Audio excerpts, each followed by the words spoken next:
মিশে খুনের কথা ভুলে গেলেন, তারপরে ফাঁসির কথা ভুলে গেলেন, জেল জুলুমের কথা সব ভুলে গেলেন, ভুলে গিয়ে সকল মানুষদেরকে বুকে টেনে দিনের কথাগুলো বলছেন।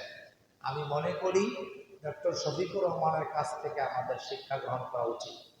উনি কিভাবে এখানে কাজ করছেন এটা বোঝা উচিত।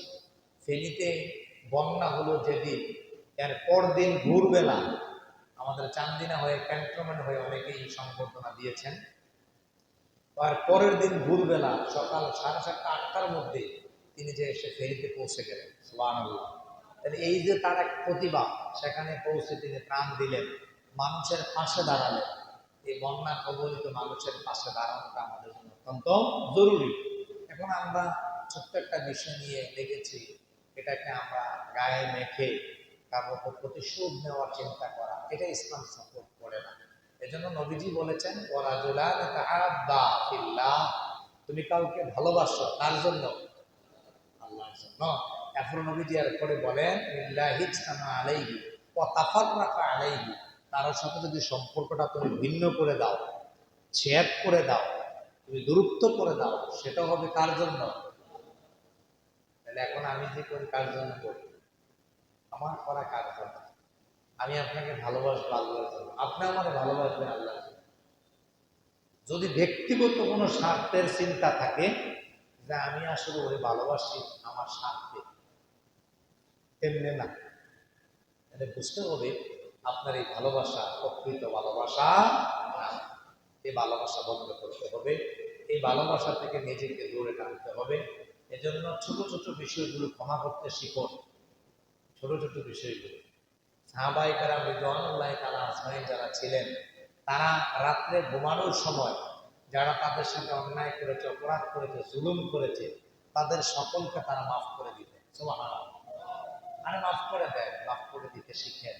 দেখবেন আপনার মধ্যে এক উদারতা আসবে, মনটা নরম হবে। কেউ কেউ ক্ষমা করে দেখেন না, দেখবেন যে সে অনেক খুশি হবে।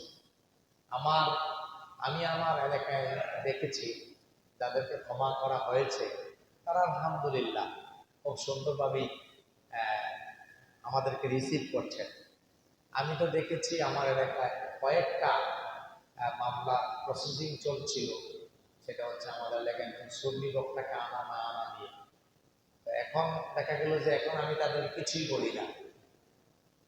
মাঝে মধ্যে দেখি যে দোকানপাটে এমনও বলে যে উনি আসলে আদর্শিক মানুষ, কারণ উনি কারোর প্রতিশোধ দিচ্ছেন। তাহলে এখন বিষয় হচ্ছে আপনার এই বিষয়গুলো আপনার খেয়াল করতে হবে। ভালোবাসা হবে কার জন্য? সবাই বলেন, ভালোবাসা হবে কার জন্য? শত্রুতা হবে কার জন্য? আল্লাহকে ছাড়া শত্রুতা হবে না। যদি তুমি দিনের বিরুদ্ধে কথা বলো তাইলে আমি তোমার শত্রু, আর তুমি দিনের পক্ষে কথা বলো তাইলে আমি তোমার বন্ধু। তুমি যদি দিনের কল্যাণে কাজ করো আমি তোমার বন্ধু, তুমি যদি দিনের অকল্যাণে কাজ করো আমি তোমার শত্রু। এটাই হবে মানদণ্ড। এটাই হবে কি মানদণ্ড, যা আমি কোনোদিন শত্রুতা করা যাবে না। সবার সাথে বন্ধুত্ব সুলভ, বন্ধুত্ব সম্পর্ক আমরা আচরণ করার চেষ্টা করবো। আল্লাহ তৌফিক দান করে সকল আমিন। এই 4 পর্যন্ত আমরা গত জুমায় সংক্ষিপ্ত পরিসরে আলোচনা করেছিলাম, 4 নাম্বার থেকে শেষ করলাম। এবার 5, 6, 7 এই 3টা বিষয় আলোচনা করে আমরা আজকের দিন আলোচনা শেষ করব। 5 নম্বরে যারা স্থান পাবে, ওয়ারাজুলুন তালাবাতহু মুরআতুন যাতু মানসিবিন, ওই ব্যক্তি যেই ব্যক্তিকে অফার করলো, আগমন করলো, ডাকলো, এই ডাকলো যে একজন উচ্চ বংশীয় একজন নারী, আপনার চাইতে আরো অনেক উচ্চ বংশের একজন নারী আপনাকে আহ্বান জানায়, কিন্তু তিনি আল্লাহকে ভয় পেয়ে তিনি বললেন, ফাকালা ইন্নী আখাফুল্লাহ, আমি আল্লাহকে ভয় করি। এই চিন্তা করে তিনি নারীকে প্রত্যাখ্যান করলো। নবীজি বলেন ওই ব্যক্তিটা আরশে আজিমের নিচে স্থান পেয়ে যাবেন। সুবহানাল্লাহ। আল্লাহর নবী বলেন, ওয়ারাজুলুন তালাবাতহু মুরাতুন যাতু মানসিবিন ওয়া জামাল ফাকালা ইন্নী আখাফুল্লাহ। নবীজি বলেন, ও আমার উম্মতেরা শোনো, রূপসী, কোন সুরসী, বংশ মর্যাদায় উচ্চ বংশ সম্পূর্ণ এমন নারী যদি তোমারে অফার করে, তোমারে আহ্বান জানায়, তুমি যদি প্রত্যাখ্যান করতে পারো, ওই সুন্দরী রূপসী উচ্চ বংশীয় নারীর ছলনায় যদি তুমি না পড়ো, তুমি যদি আমি আল্লাহকে ভয় করে জীবন পরিচালনা করো, তুমি কিয়ামতের ময়দানে কঠিন মুসিবতের দিনে আমি আল্লাহর নবী বলছি, আল্লাহ তোমাদের কারো শাসিমের ছায়ার নিচে জায়গা করে দিবে। পৃথিবীর মানুষদের একটি গুরুত্বপূর্ণ দুর্বল জায়গা হচ্ছে নারী। নারীর প্রতি খুব বেশি দুর্বল মানুষ। আমি, আপনি, তুমি সবাই নারীর প্রতি এখন দুর্বল। কেউ যদি বলে আমি দুর্বল না, তাইলে বুঝতে হবে এই লোকটা টাকা মিথ্যা কথা বলে, এই লোকটা কখনো সত্যবাদী নয়, এই লোকটা বড় মিথ্যাবাদী। আলেম বলেন, পীর বলেন, সবার মধ্যে নারীর লোক কাজ করে। এজন্য শরীয়ত পর্দা করে দিলেন, তুমি পর্দা করো। তুমি যদি নারীর কাছ থেকে পুরুষ পর্দা করে, পুরুষের কাছ থেকে যদি নারী পর্দা করে, তাইলে ওই জায়গাতে খারাপ কাজ হওয়ার সম্ভাবনা নাই। নবীজি বলে দিলেন, তুমি যদি কথা বলো নারী, তুমি ইনায়া বিনায়া মধুর কণ্ঠে কথা বলো না, তুমি কথা বলার সময় উঁচু কণ্ঠে কর্কশ ভাষায় পুরুষের সাথে কথা বলো। আল্লাহু আকবার। বেগানা পুরুষের সাথে ইনায়া বিনায়া কথা বলো না।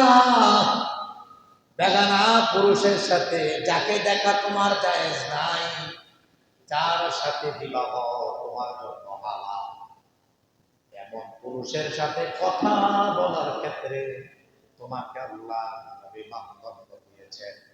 আল্লাহ মানদণ্ড দিয়েছেন, তুমি মাপকাঠি দিয়ে কথা বলো, তার সাথে কর্কশ ভাষায় কথা বলো, উঁচু কণ্ঠে কথা বলো, সে যেন তোমার প্রতি মোহ না হয়। যার কারণে আমরা এখন দেখতে পাই নারী পুরুষের অবাধে মেলামেশা থাকার কারণে, নারী পুরুষের অবাধে মেলামেশা থাকার কারণে পরকীয়ার ছয়না এখন সমাজে বিভিন্ন জায়গায় দেখা যায়। আমার ওই দিকে যাওয়ার ইচ্ছা নাই, শুধু অতটুকু জানাতে চাই, ও আমার ভাইয়েরা, ও আমার বোনেরা, তুমি যদি কোনো নারী যদি তোমাকে আগমন জানায়, আহ্বান জানায়, কোন পুরুষ যদি উল্টো দিক থেকে কোন নারীকে আহ্বান জানায়, আর ওই মুহূর্তে যদি সেটা প্রত্যাখ্যান করতে পারে আর বলে দিতে পারে, ইন্নী আখাফুল্লাহ, নিশ্চয় আমি আমার আল্লাহকে ভয় করি। আল্লাহু আকবার। আমি আমার ক্ষুদ্র জ্ঞানে, আমি যেহেতু এদেশেই বসবাস করি, এদেশে জন্মগ্রহণ করেছি, আমি এদেশের মানুষদের সাথে চলাফেরা করে যে জিনিসটুকু আমি বুঝলাম, আমার ক্ষুদ্র জ্ঞানের কথাটা উপস্থাপন করছি। কোন নারী যদি অফার করে, পুরুষ থাকতে পারবে না। পুরুষ যদি অফার করে কোন নারীকে, ওই নারীটা সহজে থাকতে পারে না। আর একমাত্র অপরাধ, যে অপরাধটা মানুষ নীরবে নিবৃত্তে করতে চায়, জনসমক্ষে করতে চায় না। আর অন্যান্য আরো অপরাধ আছে, যে অপরাধ মানুষ সরজমিনে সবার সামনে করতে পারে।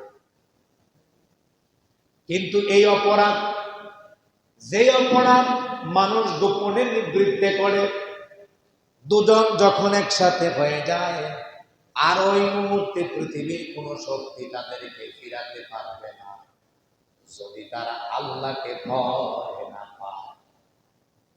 আল্লাহকে ভয় পাইলে সম্ভব। আমার একজন পরিচিত জন, গল্পটা শোনো। সে আমাকে বলল, দোস্ত, আমি বড় বড্ড খারাপ মানুষ ছিলাম, আমি একজন বিবাহিত মহিলাকে ভালোবাসতাম, তার সাথে আমার বেশ ভালো সম্পর্ক হয়ে গেল। কালক্রমে নীরবে নিবৃত্তে তার সাথে আমার দেখা হয়ে গেল। সত্য ঘটনা বলছি, আমার কাছের মানুষের কাছ থেকে শোনা ঘটনা, নাম বলবো না, নাম বললে তো না হয়ে যাবে, দোষ হয়ে যাবে। শুধু নামটা উজ্জ্বল রেখে বাকি সবটা গল্পে আপনাদের কাছে বলেছি। কখনো একদিন আমার স্ত্রী বাসায় নাই, আমার সন্তান নিয়ে সে বেড়াতে চলে গেল তার বাবার বাড়িতে। আর ওই দিন কালক্রমে ওই নারীটা আমার ঘরে আসলো বিভিন্ন একটা জিনিসের প্রয়োজনে। উল্লেখ করেছে যে এই বিষয়টা টাকা ভাঙতির জন্য আসলো। 500 টাকা ভাঙতি পায় না, ভাবলো ওনার ঘরে গেলে ভাঙতি পাবে। এবার সে ভাঙতির জন্য তার ঘরে গেল। ওই আল্লাহর বান্দা এই সুযোগে চিন্তা করলো, অন্তত আজকের দিনটা হাত ছাড়া করা যাবে না। আমার জানা শোনা ঘটনা বলছি, সত্য ঘটনা বলছি। সে চিন্তা করলো আমি এটা হাত ছাড়া করতে পারি না, এই বলে দোস্ত আমি তার উপর লুটে পড়লাম। কিন্তু মেয়েটা ওই মুহূর্তে রাজি হলো না। একটা সময়ে আমি যখন তার সাথে দৈহিক সম্পর্ক করার জন্য সিদ্ধান্ত নিলাম, ওই মেয়েটা নিজ থেকে বলে উঠলো, আমাকে আজকের জন্য ছেড়ে দেন, আমি রোজা রেখেছি। আল্লাহু আকবার। দোস্ত বিশ্বাস কর, যখনই মেয়েটা বলল আমি রোজা রেখেছি, আমারে ছেড়ে দেন, আমার কলিজাটা ধুধু করে ফেললো, আমার কলিজাটা চমকে উঠলো, কেমন জানি আমার লেগে গেল, আমার পাষণ্ড হৃদয়টা নরম হয়ে গেল। তখন আমি চিন্তা করলাম এই মেয়েটাকে জোর করে যদি আমি এখন জানা করি, কিয়ামতের ময়দানে মেয়েটা যদি চিৎকার করে করে বলে আমি বলেছিলাম আমি রোজাদার, আমি রোজা রাখার পরেও তুমি আমার সাথে অপকর্ম করেছ, ভেবে দেখলাম সেদিন রব আমারে ছাড়বে না, আর আমার রব আমাকে অপরাধের জন্য ছাড়তেও পারে না। বিশ্বাস করো, সাথে সাথে মেয়েটাকে ছেড়ে দিলাম, সিদ্ধান্ত নিলাম আজ থেকে কোন নারীর সাথে সম্পর্ক রাখবো না। আল্লাহু আকবার। তাইলে তাকে ঘুরাইছে কার ভয়ে? সবাই বলেন কার ভয়ে? আল্লাহর ভয়ে ঘুরাইছে। আল্লাহর ভয় যদি আপনার মধ্যে একনিষ্ঠ থাকে, আল্লাহর ভয় যদি আপনার অন্তরে গেঁথে নিতে পারেন, তাইলে কোনোদিন জিনার মতো অপরাধের সাথে আপনি একসাথে হবেন না। নবীজি বলেন তুমি যদি জিনা থেকে বেঁচে যাও, তুমি যদি জিনার মতো খারাপ কাজ থেকে বেঁচে যাও, সুন্দরী রূপসী নারী তোমাকে অফার করলো, ওই অফারকে যদি তুমি প্রত্যাখ্যান করতে পারো, অফারকে যদি তুমি ছুঁড়ে ফেলে দিতে পারো, নবীজি বলেন কিয়ামতের ময়দানে আল্লাহ আরশে আজিমের ছায়ার নিচে তোমার জায়গা করে দিবেন। সুবহান। কত বড় অফার দিলেন ও মুসলমান। এজন্য কোন নারীর অফারে পড়া যাবে না। সিদ্ধান্ত নিতে হবে পৃথিবীর সবথেকে সুন্দরী নারী হচ্ছে আমার স্ত্রী। বলেন আমি। স্ত্রীর দিকে এমন নজরে তাকাবেন, এমন ভাবে তাকাবেন, এমন খেয়াল নিয়ে তাকাবেন, আর কল্পনা করবেন আমার স্ত্রীর সাথে সুন্দর স্ত্রী পৃথিবীতে আর একটাও নাই। যদিও থাকে তাইলে আমার স্ত্রীর মতো চরিত্রওয়ালা স্ত্রী আর একটাও নাই। যদিও থাকে আমার স্ত্রীর মতো ভালো ব্যবহারের স্ত্রী আর একটাও নাই। যদিও থাকে তাইলে আমার স্ত্রীর মতো সব দিক থেকে ভালো মানুষ আর একটাও নাই। সুবহানাল্লাহ। এইভাবে কল্পনা করুন, অপরাধ হবে না। এখন যদি আপনি যাই স্ত্রীর শুধু দোষ ধরেন, নাক গোছা, নাক চ্যাপটা, কালা, ঠোঁট কাটা, দাঁত ওষা, মুখ বাঁকা, বিভিন্ন দূর শুধু দৌড়তেই থাকেন। একটা সময় মন উল্টে যাবে, উল্টে গিয়া এর নজর করবে পাশের বাড়ির ভাবির উপর। নজর কি কথা নজর কি থাকতো না। এজন্য নবীজি বলেন, আরশে আজিমের ছায়ার নিচে স্থান পাবে তিনি হচ্ছেন কোন নারী যদি তারা অফার করে, ওই পাশের বাড়ি নারী, পাশের স্কুলের নারী, পাশের প্রতিষ্ঠানের নারী একসাথে কাজ করে কলি, যেই অফার করো সব অফারকে প্রত্যাখ্যান করবে, নিজের স্ত্রীকে সময় দিবে, পৃথিবীর সুন্দরী নারী হিসাবে নিজের স্ত্রীকে উপস্থাপন করবে। নবীজি বলেন ওই ব্যক্তিটাকে আল্লাহ আরশে আজিমের ছায়ার নিচে স্থান করে দিবেন। সুবহানাল্লাহ। ওয়া রাজুলান তাআব্বা ফিল্লাহি ইজতামাআ আলাইহি ওয়া তাফাররাকা আলাইহি, যে কেউ কোন নারী, ওয়া রাজুলুন তালাবাতুহু ইমরাতুন যাতু মানসিবি ওয়া জামাল ফাকালা ইন্নী আখাফুল্লাহ, কোন নারী কোন পুরুষকে আহ্বান জানালো, কোন নারী কোন পুরুষকে প্রস্তাব দিল, প্রস্তাব প্রত্যাখ্যান করলো, আর দেড়তইন কণ্ঠে জানাইয়া দিলেন আমি পৃথিবীর কাউকে ভয় পাই না, আমি ভয় পাই একজনকে, তিনি আমার আল্লাহ। আল্লাহু আকবার। তাহলে কার ভয়ে ছাড়তে হবে? কার ভয়ে? না মানুষ দেখতে লাগবে এই ভয়ে? অনেক আছে না, আমি তো অনেক করতে পারতাম কিন্তু মানুষ কিনে করতে গেলে। এবার বুঝে শুনে উত্তর দেন, এই ধরনের অপরাধী সমাজে আছে নাকি নাই? সবাই কেন আছে নাকি নাই? তাদেরকে চিহ্নিত করুন, চিহ্নিত করে করে একটাকে যদি ধরে জন্মের মতো শায়েস্তা করে দিতে পারেন, সামনের দিকে আর কেউ এই অবৈধ সম্পর্কে নাম নেবে না। 6 নম্বরে রাজুলুন তাসাদ্দাকা হাত্তা লা তা'লামা শিমালুহু মা তুনফিকু ইয়ামিনু।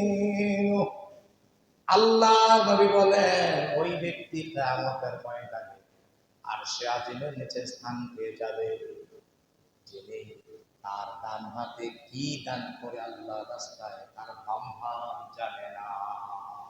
সুবহানাল্লাহ। ডান হাতে দান করলে কে জানে না? বাম হাতটা জানে না। এর মানে এত গোপন, সে তার খবরটা তার বাম হাতকে দিতে রাজি। গোপন দানের কথা বলা হয়েছে। গোপন দান বেশি বেশি বাড়ান। রাস্তাঘাটে অনেক ভিক্ষুক হাত বাড়াবে। আমি তো প্রায়ই বলি, কেউ যদি আপনার কাছে হাত বাড়ায়, যেই হোক, কেউ যদি আপনার কাছে হাত বাড়ায়, এমন মানসিকতা নিজের মধ্যে তৈরি করে, আমি তারে কোনোদিন ফিরত দিব না। 1 টাকা হোক, 2 টাকা হোক, 5 টাকা হোক, 100 টাকা হোক। আমার জানা মতো একজন লোক আছে, তার পকেটে সব সময় বাংতি টাকা থাকে। আমি জিজ্ঞাসা করলাম এত বাংতি রাখেন কেন? বাংতি দিয়া কয়েকটা বিষয় পূরণ হয়। 1 নাম্বার, তিনি বললেন যখন গাড়ি তুলতেন বাংতি নাই, আটকাই গেলেন, বাংতি থাকলে গাড়ি ভাড়া দিতে সমস্যা নাই। 2 নাম্বার, কেউ ভাঙতির জন্য কোনো কাজ করতে পারছে না, আপনি যদি বাংতি রাখেন তাইলে তার চাহিদা পূরণ হবে। 3 নাম্বার, ভাঙতির জন্য ভিক্ষুককেও ভিক্ষা দিতে পারে না, যদি ভাঙতি রাখেন তাইলে ওখান থেকে 5 টাকা 10 টাকা একজন ভিক্ষুককে দেওয়া সম্ভব। ভাঙতি পায় নাই, ভাঙতি নিয়ে যাও, কি কয়? এই জন্য পকেটে কিছু ভাঙতি টাকা রাখবেন। 20 টাকা আছে, এই টাকাটা দোকানদার কার দিবেন না। এবার আপনার কাছে 200 টাকা একটা নোট আছে, ওইটা দিয়ে দিবেন, ফাঁকে ভাঙতি হয়ে গেল। এইভাবে ঘুরিয়ে ফিরিয়ে ভাঙতি টাকা কিছু পকেটে রাখবেন। কেউ হাতটা বাড়াইছে, কষ্ট হবে, তার চাইতে বিধি মানুষ পৃথিবীতে আর কেউ নাই। আর আপনি হাতে দেওয়ার সাথে সাথে উত্তম হয়ে গেলেন। যে হাত বাড়াইলো, তার হাতে যে দিল, দেওয়ার সাথে সাথে নবীজি বলেন সে উত্তম হয়ে গেল। সুতরাং এই জন্য একটু পরিকল্পিতভাবে দেওয়ার চিন্তা করেন, পরিকল্পিতভাবে দিতে যান, পরিকল্পিতভাবে দিতার দেওয়ার চেষ্টা করেন। তাইলে রহম দিয়া বরকত দিয়া আপনার হাতটা ভরে দিবেন কে? আল্লাহ তো পারে, দিতে পারে না? আমি অনেক দোকানদারকে দেখেছি, অনেক টাকা 5 টাকার কয়েন এক জায়গায় রেখে দিয়েছে, কাউকে দেয় না। আমি জিজ্ঞাসা করলাম কেন? এগুলো দোকানদার এই জন্য রাখি, সারাদিনে 10 জন 20 জন 5 জন আসে, কাউকে তো খালি হাতে ফিরানো যায় না, কিছু কিছু দিলাম, জমা হয়ে গেল আল্লাহর নামায়। কিয়ামতের ময়দানে আর যদি কোনো রাস্তা খোলা না পাই, তাইলে আমার এই কয়েনগুলোর কারণে আল্লাহ আমার নাজাত দিয়ে দিতে পারে। এজন্য একটু চেষ্টা, এজন্য একটু কি দানের ব্যাপারে একটু কি করা, চেষ্টা করা, উদ্দেশ্যটা ভালো থাকতে হবে। কারণ প্রকাশ্য দানের মানুষ বহুত পাওয়া যায়। প্রকাশ্য দানের মানুষ কি পাওয়া যায়? মাকে 20 টাকার পান, 30 টাকার সুপারি মাকে কিনে দিল, এটা কেউ দেখলো না। প্রতি মাসে 4 বার 5 বার 10 বার মাকে পান কিনে দিল, সুপারি কিনে দিল, চুন কিনে দিল, কালকা মার 20 টাকা মোবাইলে প্রয়োজন দিয়ে দিল, কেউ দেখলো না, কেউ দেখলো না। আর দেখাই না লোক হইছে এমন, মাস শেষে একটা হরলিক্সের বোতল দিয়া বুঝাইল, আমি হরলিক্সের বয়মটা 750 দিয়া কিনে দিচ্ছি। আর মার পেছনের দেশে প্রতিদিন 60 টাকা 70 টাকা খরচ করে, এটা কেউ দেখে না। নবীজি বলেন, তুমি যে হরলিক্সের বোতল দিয়া, হরলিক্সের বয়ম দিয়া, তুমি যে টিভি দিয়া নিজেকে প্রমাণ করলা তুমি অনেক করো, তোমারটা বাতিল হয়ে যেতেও পারে, কিন্তু সে যে 20 টাকা 10 টাকা দিয়ে মায়ের সহযোগিতা করলো, অন্যের সহযোগিতা করলো, তারটা দেখা যায় না। হতে পারে কিয়ামতের ময়দানে ওই মায়ের 20 টাকা পানের বদৌলতে, 10 টাকা সুপারির বদৌলতে আল্লাহর শাহিদে ছায়া দিয়া দিবেন। সুবহানাল্লাহ। এটি হচ্ছে বাস্তব ভিত্তিক উদাহরণ। উদাহরণ খাড়া উদাহরণ ধরে লাভ হবে, আপনাদের বিচারে না পান, এটা হচ্ছে আসল উদাহরণ। এটা কিন্তু কেউ দেখে না, দেখে কেউ দেখে। এখন মা মেয়ে পাইপ পরবান হয়েছে, ভাড়া দরকার 100 টাকা, মায়ের 100 টাকা দিয়া দিচ্ছেন, মা মেয়ের বাড়িতে দিব্যি বাড়ে আসছে, আবার কয়েকদিন পরে আরেক জায়গায় ঘর হয়েছে, আবার 100 দিচ্ছেন, আবার 200 দিচ্ছেন, 50 দিচ্ছেন, 20 দিচ্ছেন, কেউ দেখে না। কিন্তু আরেকজন ভাই, তারই মা সন্তান, সে ওই 1 বছর পরে আইসা মার হাতে কচকচা একটা 1000 টাকার নোট দিছে। মায়ের মনে করছে এটাই বড় টাকা, আসলে সে একটা ফাঁকিবাজ, সে সারা বছর তার খবর নেয় নাই। 1 বছর পরে 1000 টাকা দিয়া তার ব্রেন ওয়াশ করার চেষ্টা করেছে।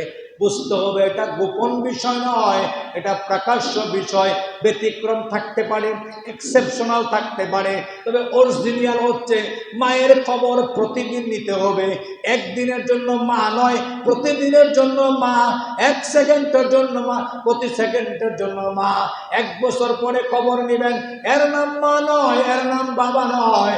বাবা মায়ের খবর সার্বক্ষণ নেবেন। দিনের প্রথম ফোন যদি আপনি বিদেশ থাকেন, চাকরি করেন, যে যেখানেই থাকেন, বিদের ফোন যদি প্রথম ফোন দেওয়া লাগে, সেই ফোনটা হবে আমার মায়ের কাছে। প্রথম টাকাটা যদি পাঠানো লাগে বেতন পাওয়ার পরে, সেই টাকাটা হবে মা বাবার কাছে। বিদের সব শুরু কাজ হবে মা বাবার সাথে যোগাযোগ করে, বুদ্ধি পরামর্শ হবে মা বাবার সাথে যোগাযোগ করে, মা বাবার সাথে পরামর্শ করে। এর নাম হচ্ছে গোপন ভিত্তিক কাজ। সুবহানাল্লাহ। আর প্রকাশ্য কাজ হলো আব্বা মারা গেছে, আমার টাকার অভাব নাই, অনেক টাকা, এবার আমি বুদ্ধি করে এলাকার মাতাব্বর মিলাইয়া 500 মানুষ দাওয়াত দিয়া সুন্দর করে ডাক ভুল করে খাওয়াইয়া দিলাম। আর ওই মহিলাটা না খেয়ে ঘরে কাঁদতে কাঁদতে বললো, ওষুধ বলে বাবা আনতে পারলো না, তোমার এই অনুষ্ঠানের 2 পয়সার দাম নাই। আমার পাশের গ্রামে একদিন আমি আমার মাদ্রাসায়, না হয় স্কুলে 2-1 জায়গায় দেখুন, একটা অফিসে বসা, এমন সময় একজন মহিলা আসতেন, আইসা বললেন, ভাই শুনলাম সংগঠনের পক্ষ থেকে অনুদান আসছে। আমি বললাম হ্যাঁ আসছে, আমার জন্য একটা প্যাকেট রাইখেন। আমি বললাম কয়েকদিন আগে তো তোমার স্বামী মারা গেল, দেখলাম তোমার বাড়িতে বড় ধরনের অনুষ্ঠান করলাম, আমারে দাওয়াত দিয়েছিল, আমি যাই নাই। আমি শুরুতেই বলে দিয়েছি আমি যাব না। ও ভাই আর বলবো কি, বলার জায়গা নাই। বললাম কি হয়েছে বলেন। তো সবাই মিলে 1.5 লাখ টাকা আমার জন্য উঠাইছে, উঠাইয়া এখন অনুষ্ঠান করে সবাই খাইয়া চলে গেল। পরের দিন সকালবেলা চালগুলো কিনার টাকা আমার কাছে না। আমাকে অনুষ্ঠানের দরকার কি ছিল? আমি অবাক হয়ে গেলাম। 1.5 লাখ টাকা বাড়ির সবাই মিলে যদি এই মহিলাটার হাতে দিত, আর 2-4-5 জন যারা না বললেই নয় বাড়ির লোক মিলে যদি তার ঘরে এক বেলাকে শুধু সমঝোতা জানাইতো, তোমার স্বামী মরে গেছে, দোয়া করে গেলাম, তাও তো হইত। তার হাতে 1.5 লাখ টাকা থাকলে তার বাকি জীবনটা সুন্দরভাবে কাটাতে পারত। কিন্তু দেখা গেল এটা করলো না। না করে আরে ফকির বানাইয়া সবাই খেয়ে চলে গেল। কিছুদিনের ব্যবধানে সে এখন ত্রাণের জন্য হাত পাতে, সে এখন রিলিফের চালের জন্য ঘুরে, রিলিফের কাঠের জন্য ঘুরে। এটার নাম গোপন নয়, এটার নাম গোপন কাজ নয়, এর নাম হচ্ছে রোগ দেখানো কাজ, রিয়ার কাজ। বুঝতে হবে, লোক দেখানো কাজে, রিয়ার কাজে কখনো আল্লাহ সন্তুষ্টি অর্জন করা যায় না। তুমি কাজ করবা, এমন ভাবে কাজ করবা, ডান হাতে করবে, বাম হাতে জানবে না। তুমি দান করবা, এমন ভাবে দান করবা, তুমি ডান হাতে দান করলে বাম হাত জানবে না। তুমি কথা বলবা, ডান হাতে কথা বলবা, বাম হাত জানবে না। তুমি সমাজে উপস্থাপন করবা নিজেকে, ডান হাতে উপস্থাপন করবে, বাম হাতে জানবে না। এর নাম হচ্ছে গোপন কাজ। সুবহানাল্লাহ। এখন উল্টাটা হয়, কি হয়?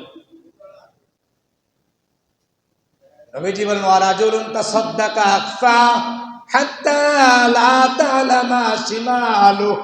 তুমি যদি কোনো ব্যাপারে কোনো কিছু দাও, তোমার বাম হাত যেন না জানে। মা তুনফিকু ইয়ামিন, তোমার ডান হাতে কি দিয়েছো। এখন তো মানুষ হারাইয়া লাগে, বুঝলেন না? কি করে লাগে একদম কেমন কি দিচ্ছে। এটা যদি কেউ না শুনে কোনো কারণে কি শুনলো না, তখন এটা আবার গল্প আকারে করে, তুই জানাস টাকা কি, ও টাকা পয়সা নাই, মসজিদে 5,000 দিয়ে দিলে মধ্যে কথা কি বুঝেন নাই? এটা যেমন কি করতে প্রকাশ করে মুস্তাক হয়ে সুন্দর হইতে পারে। আমরা তার এই গল্প কিচ্ছা বলিও না, পারিও না। যে ওই যে গতবার আগের বার যে হজরতে গিয়া 30 টাকার কাপটি আনছিলাম, ওই দিতে সাথে কথা বুঝেন নাই। অর্থাৎ বুঝাইলো গতবার আগের বার আমি কইতে গেছি, গোপন ব্যাপারে সতর্কতা বলে। এখন চারিদিকে পানি থই থই করছে। আজকে আপনাদের আজকে দেখেন দৃশ্যটা খেয়াল করে, পারদিকে পানি থই থই করছে। আপনার তো উচিত ছিল যেই মাধ্যমে পারা যায় কিছু টাকা, কিছু অর্থ, কিছু কোনো কিছু তার কাছে পাঠানো। আমরা কালকে গিয়েছিলাম কালিকারপুর, দেবিদ্দার মাসুদ অর্জুন এবং আপনাদের বিষ্ণুপুর 3টা স্পটে আমরা কালকে আক্রান্ত দিয়েছিলাম। মানুষ দেখলাম কি পরিমাণে হুমড়ি পড়েছে, বিশ্বাস করানো আপনাকে যাবে না। যে লোকটা 3-4 দিন আগেও টাকার অভাব ছিল না, ওই লোকটা এখন 1 প্যাকেট মুড়ির জন্য, 1 প্যাকেট চিড়া, সামান্য বিস্কুট আর একটু পানির জন্য হুমড়ি পড়েছে।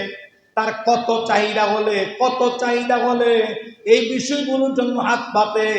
এখন তোমার কাছে 1000 কোটি টাকার তুমি মালিক, তুমি অন্যকে দেখাইয়া দান করার জন্য বেকুল হয়ে যাও। তোমার তো উচিত ছিল এই মুহূর্তে তোমার সাথে যা খোলায় তা নিয়ে বিভিন্ন স্পটে পড়ে দাঁড়াইয়া দেওয়া। কতদিন রাতে 11টা 50 বুড়বুড়িয়া দিয়ে যখন আইল ভেঙে গেল, পানি কোনো যুক্ত শুরু করলো। আপনাদের বিবেকের কাছে আমার প্রশ্ন, ওই এলাকার শিশু আসেনি? যেরকম আসেনি, ছোট বাচ্চা আসেনি? এই রাতে যাবে কোথায়? কোথায় যাবে?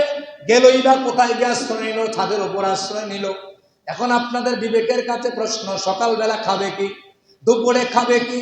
তুমি টাকাওয়ালা, তুমি পয়সাওয়ালা, তুমি সেখানে না গিয়া 11 গ্রাম বাজারে দেখলাম একটা মুদির দোকানে কমপক্ষে 50 জন মহিলা বাজার করার জন্য বেকুল হয়ে আছে। কালকা সন্ধ্যা 9:30 বাজলো, আমি দেবিদ্যার বসা বাড়ি থেকে আমার ওয়াইফ, আমার মেয়েটা, আমার বড় মেয়েটা ফোন দিল, 9ম শ্রেণীতে পড়ে, ফোন দিয়ে বলতেছে আব্বা, বাবু সারা বাড়ির সবাই মুড়ি নিয়ে আসছে, কেউ চাল নিয়ে আসছে। তা আমি বললাম কি হয়েছে, এখন তোমার কি সমস্যা সেটা বলো। আব্বু আমার মনে হয় কিছু চাল মুড়ি আমরাও আনা দরকার। আমি বললাম কেন? ও যদি বন্যা হয়ে যায়। আমি বন্যা হয়ে গেলে আমি তাকে ফোনই বলতাছি, তোমার বন্যা হয়ে গেলে তোমার ঘরে চাল স্টকে রেখে দিলা, তোমার চাচাতো ভাই চাচাতো বোন আশেপাশে তাদের ঘরে যদি খাবার না থাকে তুমি কি খাবার খাইতে পারবো, তাদেরকে দিবা কিনা? ও হ্যাঁ দেবো। তা তুমি যদি দেও তাহলে স্টক করার দরকার কি? মানুষ কতটা স্বার্থপর হলে কাজগুলো করতে পারে।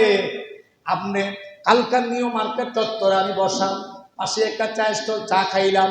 চায়ের দোকানদার হাসপাতাল মসজিদের মুয়াজ্জিন, সে একটা দোকানও দিছে, পাশে দোকানদারি করে মুয়াজ্জিন গিরে করে হাফেজ ছেলেটা। ওই ছেলেটা বলল যে আজকের দিনে এই ভদ্রলোক যতগুলো চাল বিক্রি করেছে আমি দোকান দেওয়ার বয়সে বেছি না এত চাল বিক্রি করতে। কারণ কি, বন্যা হবে, একজনের 4 বস্তা 5 বস্তা 6 বস্তা করে নিয়ে ঘরে পুড়াইতেছে। আপনার বিবেকের কাছে আমার প্রশ্ন, আপনি যে 5 বস্তা নিয়ে গেলেন আরো 5 জনের অধিকার খনন করলেন, কিয়ামতের ময়দানে ওই ক্ষুধার্ত মানুষ যদি ওই 5টা মানুষ যদি আপনার বিরুদ্ধে মামলা করে, ওই মামলার কোনোদিন খারিজ হওয়ার সম্ভাবনা নাই, আপনি জাহান্নামে যাওয়ার আগ পর্যন্ত। কথা বলেন। কিন্তু আমরা এখন চক করতেছি মাল। পেঁয়াজের বস্তা কিনে 110 টাকা কেজি হয়ে গেছে, কালকে পেঁয়াজ দেখলাম, আজকে শুনলেন 200 টাকা হয়ে গেছে। পেঁয়াজ স্টক করে, আলু স্টক করে, স্টক করা ইসলাম জায়েজ করে নাই। এই পদ্ধতিতে ইসলাম জায়েজ করে নাই। আপনি যদি স্টক করেন 1 বস্তা জায়গা 5 বস্তা চাল যদি সাধারণ খরচের বাইরে যদি আজকে থেকে করেন, মনে রাখতে হবে এই দুর্যোগ পরিবেশে করার কারণে সবটা খারাপ, সবটা খাবার আপনার জন্য হারাম হয়ে যাবে। আমি রুহুল আমিন ফতোয়া দিয়ে গেলাম, এদেশের কোনো আলেম যদি এই ফতোয়া ভাঙতে পারে, কথা দিয়ে গেলাম কোনোদিন আপনার এলাকায় আমি আর আসবো না। ভাঙতে বলেন সাহস থাকলে। আমি ফতোয়া দিয়ে গেছি আপনি স্টক করা জায়েজ নাই। একজন মানুষ খাবার পাচ্ছে না, চিৎকার করছে, হাউমা করছে বাচ্চাগুলো নিয়ে, যান আপনার বাড়ির কাছে বুড়বুড়িয়া, বেশি দূর তো নয়, 7-10 কিলোমিটার হবে, যান সেখানে গিয়ে দেখবেন মানুষগুলো খাবারের জন্য কেমনে কাতরাচ্ছে। ছোট্ট ছেলেটা খাবার নাই। একজন মহিলা দেখলাম ফেসবুকে লিখছে সে পানি থেকে উঠতে পারছে না, এমন গর্তে পড়ে গেছে। আরেকজনকে ডাক দিয়ে বলছে তুমি আমার হাতটা দাঁড়াও, আমার পেটে একটা গর্ভে আমার একটা বাচ্চা রয়েছে। আল্লাহু আকবার। কত কষ্টে আছে, কত কষ্টে আছে, কত কষ্টে আছে। আর আপনি এখন স্টক করা নিয়ে ব্যতিব্যস্ত হয়ে গেছেন, প্রতিহিংসা ব্যতিব্যস্ত হয়ে গেছেন। গোপন কাজে আগান, যে যেখান থেকে টাকা উড়ায় সেখানে টাকা দেন, যা পারেন দিয়ে দিবেন, কেউ খালি হাতে যাবেন না। আমি আজকে কালেকশন করতাম না, আপনাদেরকে উদাহরণ দিছি। যদি এই এলাকাও যদি প্রাণ দিতে যায় কেউ, আপনি মনে মনে চিন্তা না দিতে খেয়ালায়, এমন চিন্তা কিন্তু একটা আছে। এমন যদি সন্দেহ করেন, আমি বলে গেলাম আমার গ্রামীণ নাম্বারটা বিকাশ, এলাকা অনেক কাছে আছে, আপনি আমার নাম্বারে পাঠাইয়া দিবেন, আমি সরজমিনে ওয়াদা দিলাম পুরো টাকা সেখানে গিয়ে পৌঁছে দেবো ইনশাআল্লাহ। কালকে দিয়েছি, আমার ফেসবুকে দেখেন আপনারা, দেওয়া আছে, অনেক পোস্ট করেছে। আমরা কালকে সরজমিনে দিয়ে আসছি, আবার আজকে যাবে, কালকে যাবে, পরশু যাবে, প্রতিদিন যেতে হবে। কারণ তাদের চাহিদা এত বেশি। এখন চুলায় আগুন, হয়তো যারা প্রপারে তারা গ্যাসের লাইনে বন্ধ করে দিচ্ছে অনেক জায়গায়। চুলায় আগুন, পাক করবে কোথায়? শুকনো খাবার ছাড়া কোনো উপায় নাই। একজন বয়স্ক মানুষ পানি খেয়ে, কোনো কিছু খেয়ে নেওয়া কোনো রকম জীবনটা ধারণ করলো। আপনার বিবেকের কাছে প্রশ্ন, যেই ছেলেটা এখন খাবার খায় না, যেই শিশুটা এখন খাবার খেতে পারে না, তার অবস্থা কি? আর আপনারা স্টক করেন। বিশ্বাস করেন, আমার মঞ্চের মানুষের নাইমা একটা কথা কইয়ে কয়ান যে ভাবলাম যে দোকানদার কইব এই যে একটা অবস্থা, এটা করবেন না, সাবধান। আমার এই আলোচনা শোনার পরে পারলে চাল ফেরত দেন, 1 বস্তা রাখবেন। হ্যাঁ বলে আমি কি কিনবো না, কিনবেন, গতানুগতিক খরচ। কি খরচ? আপনি এতদিন চাল কিনছেন 1 বস্তা, এখন 1 বস্তায় কিনবেন বলে সবাই এক টাইম মারা যাবে না। এক টাইম তো সব জায়গায় বন্যা হবে না, একটা টাইম তো সব জায়গায় বন্যা হবে না, দ্রব্যমূল্যের দাম অটোমেটিক্যালি বেড়ে যাবে। আপনি ধৈর্য রাখতে পারবেন না, তখন ডক্টর ইউনূসের কান্দে বোঝা দিয়ে বাঁচার চেষ্টা করবেন, কোনো লাভ নাই, কোনো লাভ হইতো না। সে চেষ্টা করতে পারবে, কি লাভ হবে? সে কি আপনার এই বন্যা কবলিত এলাকা উদ্ধার করতে পারবে? সবাই মিলে যে 10 বছর চাল ঢুকাই নিলেন গরম, মুড়ির বস্তা কিনছে, মুড়ির বস্তা, অবাক হবেন। আটা কিন্তু দীর্ঘদিন রাখা যায় না, আটা রাখলে পুকে ধরে আটা। আটার বস্তা কিনছে, যদি না পাই, প্রশ্ন কিটা যদি না পাই। লবণের দাম বাড়তেছে, লবণ 5 কেজি 7 কেজি কিনতেছে। আরে এত লবণ কেন কিনছেন? যদি না হয় আস্তাগফিরুল্লাহ। আজকে যে আপনি মারা যাবেন না, এবার আপনারা বলেন, উত্তর বুঝে শুনে দেন, আলোচনা তো শেষে। আজকে মনে করেন কোনো কারণে পানিটা উত্তরাঞ্চলে পড়ছে না, আচ্ছা পানি বেয়ে বেয়ে, পানির কিন্তু দূর থেকে কই না 3 সেন্টিমিটার কমছে, এই কমছে সেই কমছে, আসলে কমছে না। যেই কমা কমছে এটা চোখে লাগে না, এটা চোখে কি এই পানিটা ভেয়ে বেয়ে আপনার বাড়ি পর্যন্ত আসার সম্ভাবনা আছে নাকি নাই? যারা স্টক করছে যদি আমরা এই দোয়াটা করি যে তারা গরজনে পানিতে ভাগছে না করতে পারে, চাল লিবের পানির চলে থাকে, তখন কিনবে এই স্বার্থপর কাজ করবে না। পারলে 5 কেজি চাল নিয়া ওই ভেরিবালের কোন আত্মীয়টা আছে তাকে 10 বছর 20 বছর যান না, কথা বোঝেন নাই? বাবার আত্মীয়, দাদার আত্মীয়, দাদার দাদার আত্মীয়, এমন ফ্যাসের আত্মীয় তো ওই এলাকা আছে, আসেনি? পারলে 5 কেজি চাল 2 কেজি মুড়ি তার বাইরে হয়ে যাবে। পারবেন না ইনশাআল্লাহ? যাবেন। খোঁজখবর নেন আজকে থেকে, মার বাবার বাড়ি কোথায়, বাবার দাদার বাড়ি, দাদার নানার বাড়ি কোথায়, একটা ফ্যাস হোক, বুঝলেননি? কোনো একটা ফ্যাসে হইল যাই হইলো আত্মীয় স্বজনের পাশে এই মুহূর্তে দাঁড়ানো আপনার জন্য ফরজ, আপনার জন্য ফরজ। এই বিষয়টা বলে গেলাম গোপন দামের ব্যাপারে। যদি একান্তই মনে করেন যে আমরা কাউকে পাচ্ছি না দেওয়ার মতো, আমি কথা দিলাম আপনারা আমার বিকাশ নাম্বার পাঠিয়ে দিবেন, আমি আপনাদের প্রাণ একদম যথাসাধ্য নিজের পকেটে টাকা খরচ করে সেখানে দিয়ে আসবো ইনশাআল্লাহ, কথা দিয়ে গেলাম। কিন্তু এরপর ফিরবেন না, দিবেন যতটুকু পারেন দিয়ে দিয়ে এই মুহূর্তে সরে আবার আপনার বাড়িতে পানি উঠলে আবার অন্য একটা গ্রুপ আসবে, টেনশনের দরকার নেই। আল্লাহ কাউকে মারবে না এভাবে, একটা উসিলা তাকে বাঁচিয়ে রাখবে। আর মৃত্যু যদি থাকে এভাবে আপনি এমনি মরবেন। চাল 10 বস্তা ঘরে রাখার পরও আপনি মারা যাওয়ার সম্ভাবনা আছে নাকি নাই? কথা বলেন, আছে নাকি নাই? এই চাল বেড়ে আপনি মারা যাইবেন, চাল গড় থাকবো, তখন কবর নেওয়ান ছাড়া চাল কোনো উপায় নেই। এই জন্য এগুলো ছেড়ে দেন। যারা ক্রয় করেছেন আজকে ঘর বন্ধ করে 2 কান ধরে ভর্তি হবেন, জীবনে কাজ করতাম না। দাম বাড়ছে, এতদিন কিনছেন 1 কেজি পেঁয়াজ, এখন কিন্তু আধা কেজি, আরো বাড়ছে 1 পা, আরো বাড়ছে তখন 100 গ্রাম, আরো বাড়ছে 50 গ্রাম, একটা কিনবেন, একটারে 5 দিন খাইবে, কোন সমস্যা নেই। তালের সুতের তালে নিজেকে সাজিয়ে নিতে পারাটাই হচ্ছে বুদ্ধিমানের। 7 নম্বরে ওয়ারাজুলুন যাকারাল্লাহ খালিয়ান ফাকাহা আইনা, যে ব্যক্তি জিকিরে আল্লাহর মশগুল থাকে আর 2 চোখ দিয়ে পানি ভাসতে থাকে, ওই ব্যক্তি আরশে আজিমের নিচে স্থান পেয়ে যাবে। আল্লাহ আমাদের সকলকে আরশে আজিমের নিচে জায়গা করে দেখ, সকলে বলুন আমিন। আমি এক নজরে আরশে আজিমের স্থান পাবো যাদেরকে বলে দিচ্ছি, এটা অনেক পরে এসেছে। আল ইমামুল আদিল, 1 নম্বর হচ্ছে ন্যায়পরায়ণ বাদশা। 2 নম্বর ওয়া শাআবুন নাশাই ফি ইবাদাতি রাব্বিহি, ওই যুবক যেই যুবক ইবাদতে মশগুল থাকে। ওয়া রাজুলুন ফাল কলবুহু মুআল্লাকুন ফিল মাসাজিদ, যার অন্তরটা মসজিদের সাথে লেগে থাকে, ইবাদতে মশগুল থাকে। ওয়া রাজুলান তাহাব্বা ফিল্লাহি ইজতামা আলাইহি ওয়া তাফাররাকা আলাইহি, কেউ কারোর সাথে শত্রুতা করে আল্লাহর জন্য, বন্ধুত্ব করে আল্লাহর জন্য, সে আরশে আজিমের নিচে ছায়া পাবে।